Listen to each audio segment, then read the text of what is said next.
Hi there. At exactly 3:01 on Thursday afternoon, we will be entering the first day of meteorological spring. What that means is that the center of the sun will be directly over the equator, allowing approximately 12 hours of daylight and 12 hours of darkness. There's that sunlight right there on the equator.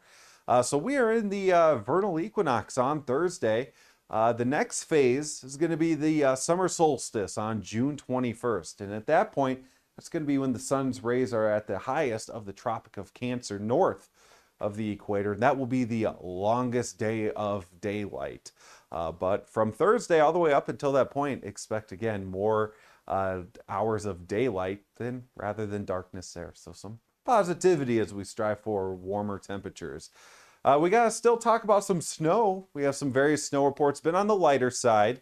But Harrison was the largest one in our area, had over 3 inches of snowfall.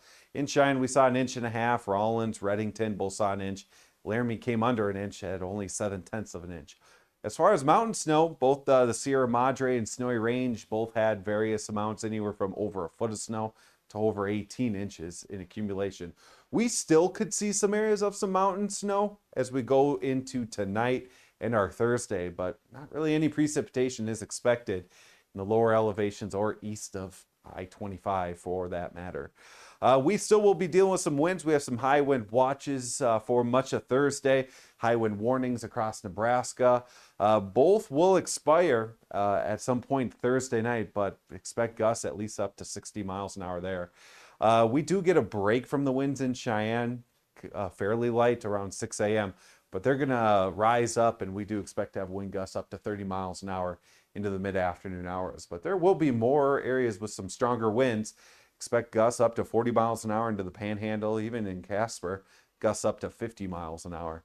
The winds will continue to hang around for quite a bit, not only for the weekend, but into much of next week. We're going to be planning on breezy to windy days and fairly dry too. For Thursday, we'll have a mix of sun and clouds throughout the day. Sometimes it could be mostly sunny, sometimes it could be mostly cloudy. We'll see temperatures into the 40s and some 50s, even a few 60s possible. 52 in Wheatland, 43 in Medicine Bow, and then Shattern, maybe the best chance to hit 60 degrees. You can see on the extended forecast that it is looking pretty dry for the next few days. We do have a slight chance of some snow possibly later on Saturday, maybe a better chance at this point for Saturday night into Sunday, but it's going to be a brief chance. Accumulations are expected to be light there. We're looking at temperatures into the 40s and 50s the next few days, possible 60s Tuesday, Wednesday.